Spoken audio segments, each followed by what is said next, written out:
Good morning, everybody. Happy Tuesday. Hope you had a good holiday. And we are going to introduce another one of the weekly series that will be populating this channel for the next several months. And this one's going to be a little bit different than last year.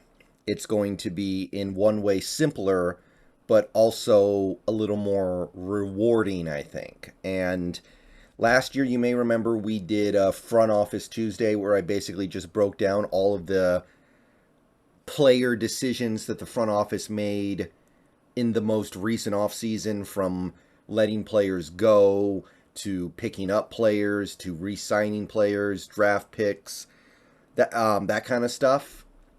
This year, I feel like things need to be looked at a little bit differently because this season, whatever Pete Carroll may say, whatever anybody might say, the priority is not immediate results necessarily.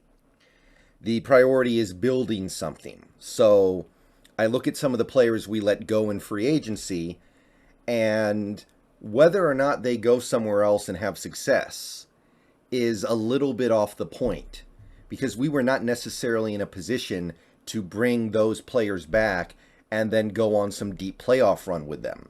So whether the player you let go or not goes on to have success elsewhere is not really, it's not the same as it was last year when high levels of success was the expectation and the standard.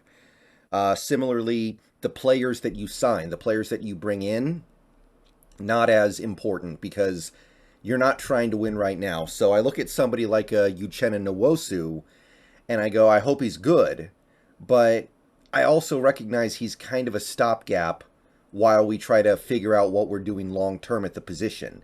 2-year contract, he might only be here 1 year depending on what he does and the position we find ourselves in. So I'm not really looking at those guys and saying I'm going to use their success or failure as a benchmark for this front office's success because we're trying to lay down a foundation. Some of these guys are just like temporary pillars to hold up the building while you worry about the foundation. So whether or not they're good is not as important as it normally would be. So this year we're going to focus specifically on the rookies because that's the most important thing for building for the future. What these guys do, way more important than what a guy like Uchenna Nwosu does. And we're also doing it because we can, because there's actually enough to talk about this year. And isn't that nice? Last year, we had 3 draft picks, and really, we had 3 rookies do anything significant. And those 3 rookies, they didn't do that much. We had Dwayne Eskridge, who played a little bit, got hurt a lot, and ultimately didn't make a big impact on the team. Trey Brown, who played for like, I don't know, a month, a little more than a month. Played good, looked really promising, and then he got hurt. Ultimately did not make a big impact on the team. And then Jake Curhan, who came in, played good, but he didn't start playing until the season was almost over. I mean, by the time he actually started playing significant snaps, I think our season was basically down to a 1% playoff chance. So even if it's not technically over, it's over in terms of greater goals. So even though Curhan played pretty good, I don't think you can say he had a huge impact on the 2021 Seahawks. And then you had guys like Stone Forsythe that played a little bit, but no real impact. This year, the circumstances are very, very, very different. And we have double-digit rookies who have a chance to contribute in a significant way. And I may need both hands to count the number of rookies that may have a significant impact on the team this year. And we all know that with rookies, sometimes you don't know what you're getting until they're past the rookie phase. Sometimes it takes a year, multiple years. Richard Sherman, his rookie year, he was good. He was intriguing. He got on the field sooner than people expected. He played good. But I don't know if anything he did in 2011 indicated that he was going to become a generational cornerback, a future Hall of Famer, which is where things ended up going starting in 2020, or 2020, I'm sorry, 2012. I don't think that Russell Wilson did much of anything to indicate he was anything more than a really good bus driver for really 3.5 years. And then halfway through that fourth year, he just suddenly, zoom, looked like the greatest quarterback of all time all of a sudden. And it was like, wow, where did that come from? So some players you don't know for a while.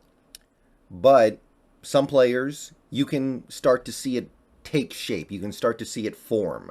You can start to see it turn into what it's going to. You can start to see the arc, and you can predict where it's going to go based off what they do. And some players, they come out of the gates swinging.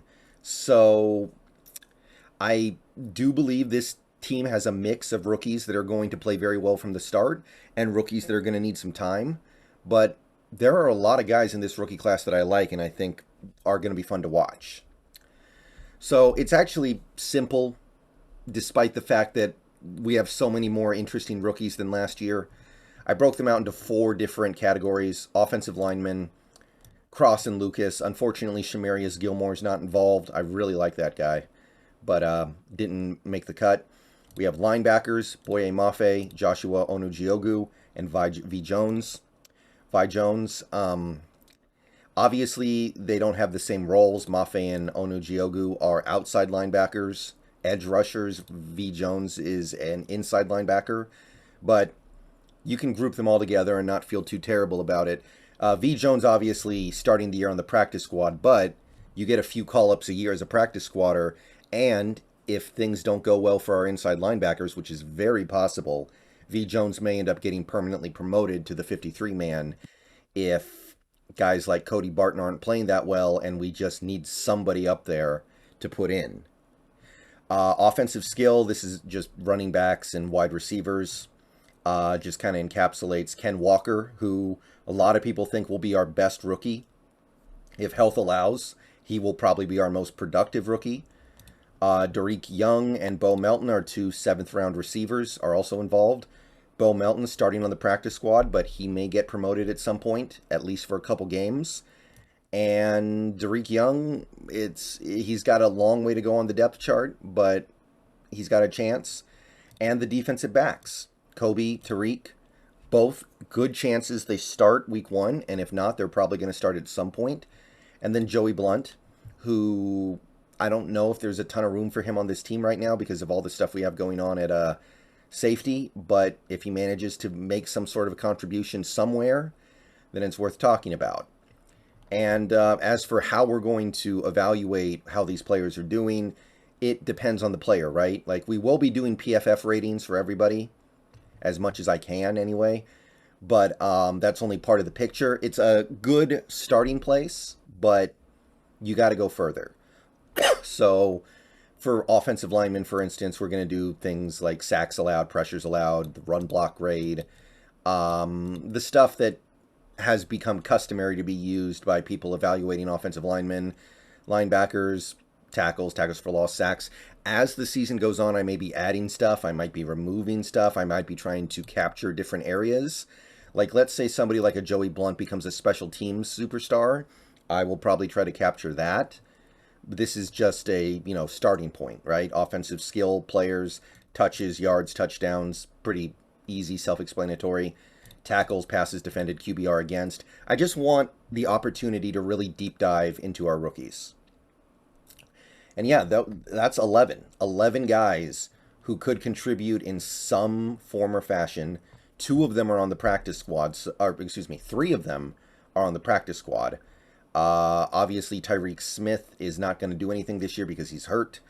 But if you included him, because I do believe that he has a chance to be part of this team going forward in some capacity, that's 12. So it's a meaty rookie class. And if some of this stuff pays off, we're on our way. We are on our way to having good. We are on our way to having a good roster, which I don't want to diminish the roster in recent years, but it's been a little off kilter lately. It hasn't been the roster that it was back in the heyday of the Legion of Boom, obviously. But yeah, and Cross and Lucas are, as of right now, barring injury, you would expect them to start every game. Ken Walker is probably going to play in every game where he's healthy.